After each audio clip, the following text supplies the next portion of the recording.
Since this body is not sinking, there must be another force called as buoyant force, which will be acting upwards. Namaste dear students, welcome to our YouTube channel Master Physics Academy. By learning physics here, you will master physics. Happy learning. Enjoy this video. Two weights W1 and W2 are suspended from the ends of a light string passing over a smooth fixed pulley. If the pulley is pulled up at an acceleration g, the tension in the string will be. Now let us consider the diagram for the given situation. We do have a pulley. A smooth thread is passed over the pulley and two weights are attached to it. So let us consider the mass of the first body as m1 and mass of the second body as m2. And let us consider m1 is greater than m2. Then how does this system will move? M1 will move downwards with certain acceleration a. Since m2 is attached to m1 by means of a thread, its acceleration will be same in magnitude but upward in direction. Now let us consider the free body diagram of the first mass. So we have weight acting downwards, which is equal to m1g, and the tensional force is acting upwards. Here m1g is greater than t, hence the acceleration will be downwards. If you write the equation for the net force, that is going to be m1a, that is mass into acceleration, that is the net force acting on the first mass, that will be equal to m1g minus t. So let us call this as equation number 1.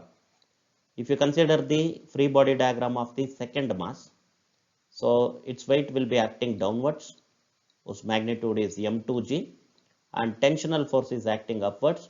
Here tensional force will be greater than the weight, hence the acceleration will be upwards. So the net force acting on the second mass is m2a according to Newton's laws of motion, and it is given by T minus m2g. So now in the question it is asked to calculate the tension. Hence, so what we can do is we can divide 1 by 2 so that acceleration will get cancelled out. So we'll be having this kind of an equation: m1 divided by m2 equals m1g minus t divided by t minus m2g. Now cross multiply, we'll be getting m1 t minus m1 m2g is equal to m1 m2g minus m2t. Let us take the terms having tension into the one side, that is LHS. So we will be getting T m1 plus m2 is equal to 2 times other terms to the RHS, that is going to be 2 m1 m2g. Now what is the tension? That is equal to 2 times m1 m2g divided by m1 plus m2. That is the final expression. But in the question it has been asked that the pulley is also pulled with certain acceleration g in the upward direction.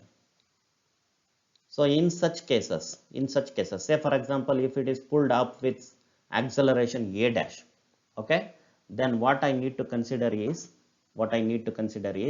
instead of g, I need to consider g dash, which will be equal to g plus a dash. But here it is given that a dash is equal to g. Then what do we have for the apparent acceleration due to gravity? That is going to be g plus g is equal to 2g, right? So I need to substitute that here. So, and also the answer should be in terms of W1 and W2, right? That is weight of first body and weight of second body. So for that purpose, what we will be doing is we are going to multiply the expression RHS by G and divide it by G, so that no changes will happen to the answer. So let us consider that. So tension is equal to 2 times m1 m2 g dash. It should be g dash. Okay, so in the place of g dash I'm using 2g. Okay, and we are going to multiply the expression by g and divide by g. So if you divide by g, what you will get is m1 plus m2 into g. Okay, right. So this is going to be t equals 2 times. So m1, sorry, 2 into 2 is 4. m1 into g, m1 into g is w1. m2 into g, that is going to be w2. So whole divided by m1g, that is going to be w1, plus m2g, that is going to be w2. So that is the final answer we are looking for. So that is given in option A. A car traveling at a speed of 30 km per hour is brought to a halt in 8 meters by applying brakes. If the same car is traveling at 60 km per hour, it can be brought to a halt with same braking power in. From the equation of motion, what do we have is v square is equal to u square plus 2as, right? So the final velocity is going to be 0 in both the cases, right? So what do we have is u square is equal to minus 2as, right? It is given that the braking force will be same in the both the cases, right? Then we have u square is directly proportional to displacement before it is getting stopped. So we are going to use this kind of relation. So I am going to write this as u2 divided by u1 squared is equal to s2 divided by s1. So what is s2 here? S2 is going to be, S2 is the displacement covered before it is getting stopped.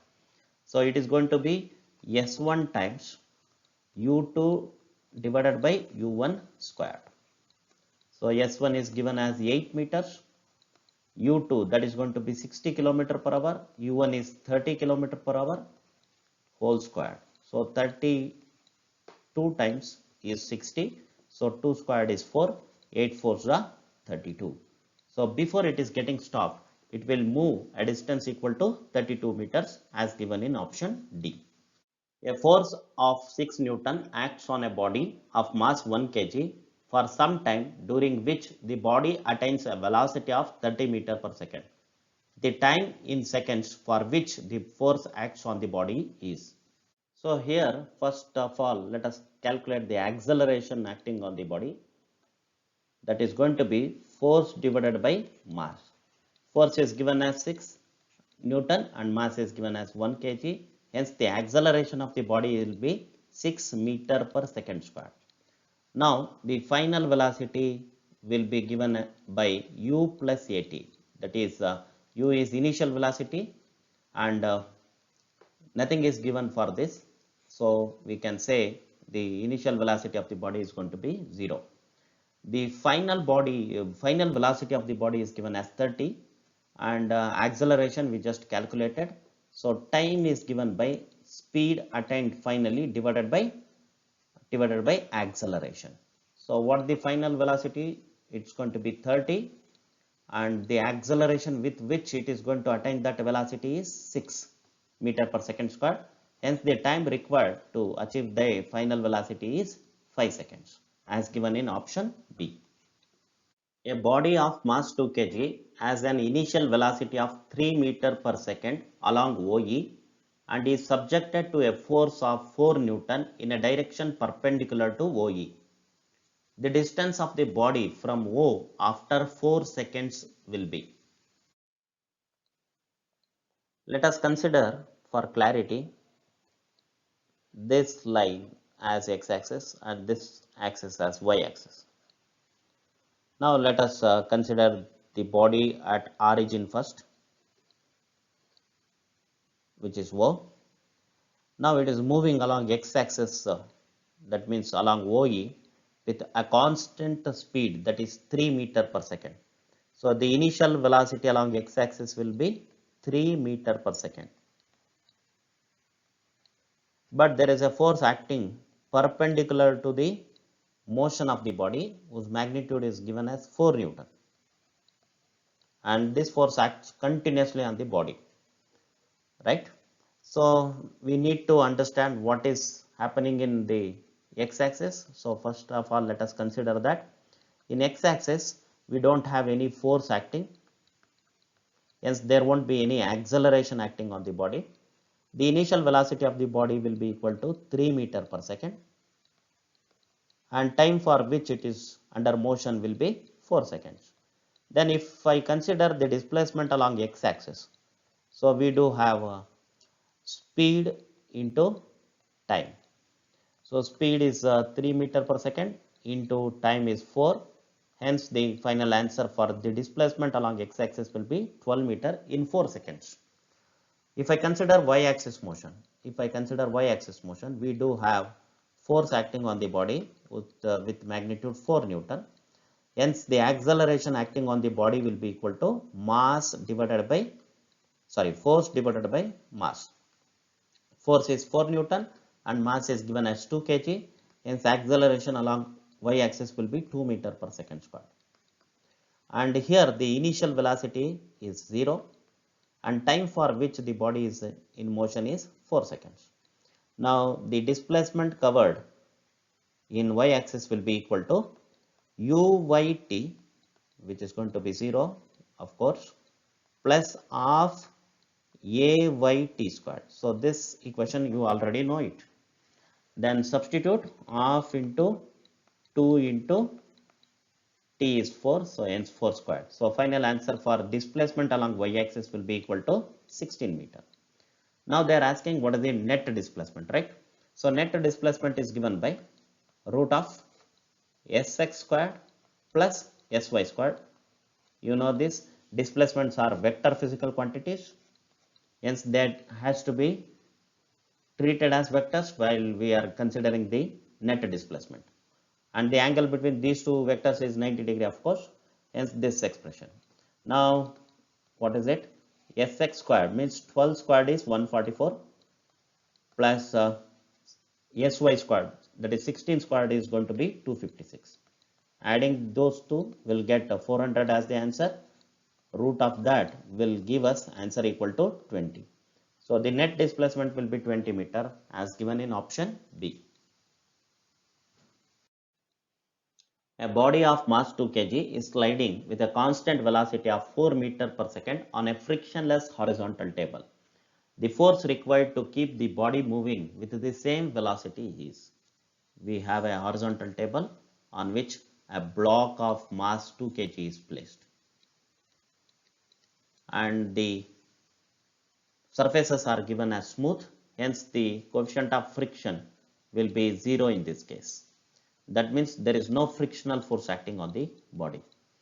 And the body is moving with a constant velocity of magnitude 4 meter per second as shown in the diagram.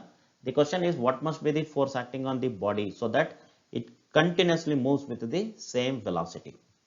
Since there is no frictional force, we don't have to pull or push it to move the body with the same constant velocity. We know that constant velocity is a natural state of the body according to first law of motion.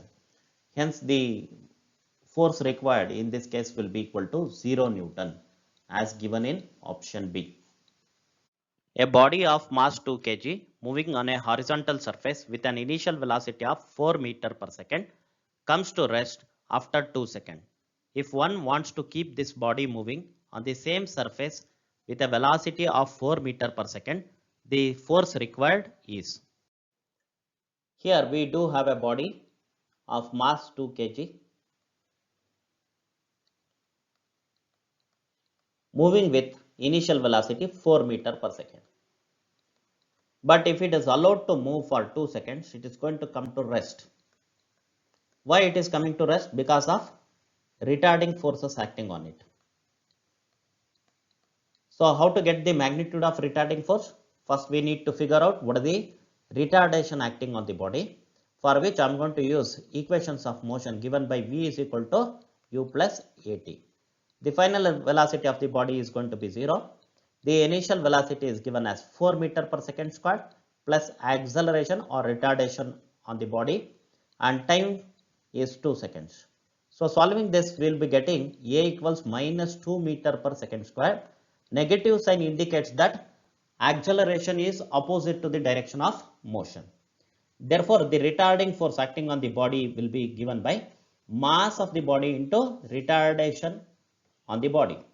So then mass is 2 kg here, retardation what we calculated is minus 2, hence the retardation force acting on the body will be minus 4 Newton. Retarding force is minus 4 Newton. So here it is given that what force must be acting on the body so that the body keeps on moving with the same velocity 4 meter per second. So if the body is moving with the same velocity, that means the net force acting on the body must be 0. So we need to apply force in this direction so that it is going to just cancel out the retardation acting on the body. That means we need to apply a force equal to 4 Newton in the opposite direction or in the direction of motion, so that the net force becomes 0 and body moves with same velocity forever, that is 4 meter per second. Hence the correct choice is option B. A player caught a cricket ball of mass 150 gram moving at a rate of 20 meter per second. If the catching process be completed in 0.1 second, the force of the blow exerted by the ball on the hands of the player is. What do we know about force is given by mass into acceleration. So what I can write for acceleration is final velocity minus initial velocity divided by time for which that change happened. So now we do have all these quantities given in the question. So let us substitute it. So 150 grams means it is going to be 0.15 kg. V, that is final velocity, it is going to be 0, right? So 0 minus, what is the initial velocity? 20 meter per second divided by the time for which this changes happen is given as 0.1 second. So let us solve this. Now what do we have for force is F is equal to, minus can be ignored, okay. So I'm just considering the magnitude here, 0.15 into 20 by 0.1 is 200, okay. So what do we have is 15 into 2, I can write that way here.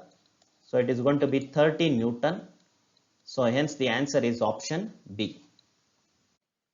A body floats in a liquid contained in a beaker. If the whole system shown in the figure falls freely under gravity, then the upthrust on the body due to the liquid is. This is a conceptual question. Say for example, this whole system is at rest. Then this body will be having two forces.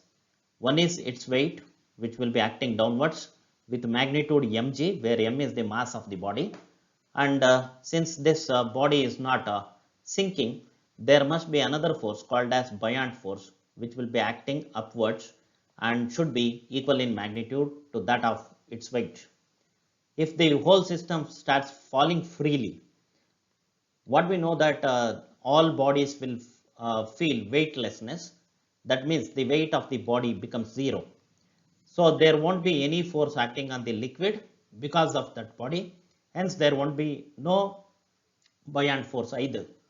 Hence the option we need to look for is option A, which says the buoyant force will be 0 or the upthrust will be 0. The linear momentum P of a particle varies with time as follows. P equals A plus B T squared, where A and B are constants. The net force acting on the particle is. Now what we need to build is the relationship between the force and the time as we look at the options. So, but in the question, it is given that P is equal to A plus BT square. Now we need to look for the formula which connects momentum and force. From the Newton's second law of motion, we do know that F is equal to rate of change of momentum, that is differentiation of momentum with respect to time. So if you do that, So differentiation of A will be 0, no need to write that. So then differentiation of Bt squared will be 2 times B into T, and hence this force is directly proportional to time. So we need to look for the option which is going to say force is directly proportional to time, which is given in option A. A body of mass 10 kg moves at a constant speed of 10 meter per second. A constant force then acts for 4 seconds on the body and gives it a speed of 2 meter per second in opposite direction. The force acting on the body is. Let us consider the initial velocity of the body to be equal to plus 10 meter per second. So plus is chosen as our convenience, right? Then the final velocity will be equal to minus 2 meter per second according to the sign convention what we have chosen, since the final velocity will be opposite in direction. Then we need to figure out what is the acceleration that is acting on the body, which is given by change in velocity divided by time for which this change happens. Then v is minus 2, minus of initial velocity is 10, divided by time is given as 4, then it is going to be minus 12 divided by 4, which turns to be minus 3 meter per second squared. Now finding force is very easy, which is given by mass of the body into its acceleration. Mass of the body is given as 10, acceleration just now we calculated it, and it is going to be minus 3. So final answer is minus 30 Newton. So we need to pick up the answer option A.